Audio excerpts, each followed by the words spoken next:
Hello guys, দেখেন আমি কিছু জিনিস দেখাবো, দেখেন আপনারা।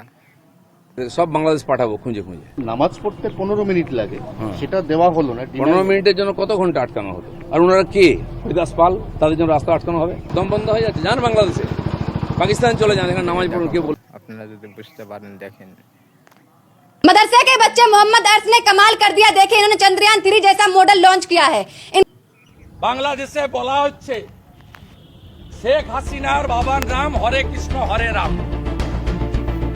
পশ্চিমবঙ্গে বিজেপির সম্ভাব্য মুখ্যমন্ত্রী হিসেবে আলোচনায় থাকা শুভেন্দু অধিকারী গত কয়েক মাসে বাংলাদেশকে নিয়ে একের পর এক বিতর্কিত মন্তব্য ও হুমকি দিয়েছেন। কখনো আলু পেঁয়াজ রপ্তানি বন্ধের হুঁশিয়ারি, কখনো রাফাল যুদ্ধবিমান কিংবা ড্রোন হামলার ইঙ্গিত। তার বক্তব্য বারবার উত্তেজনা ছড়িয়েছে দুই বাংলার রাজনৈতিক অঙ্গনে। শ্রোতা বন্ধুগণ, ভালো লাগলে ভিডিওটা লাইক করবে, শেয়ার করবে, সাবস্ক্রাইব করবে, অনুরোধ রইল।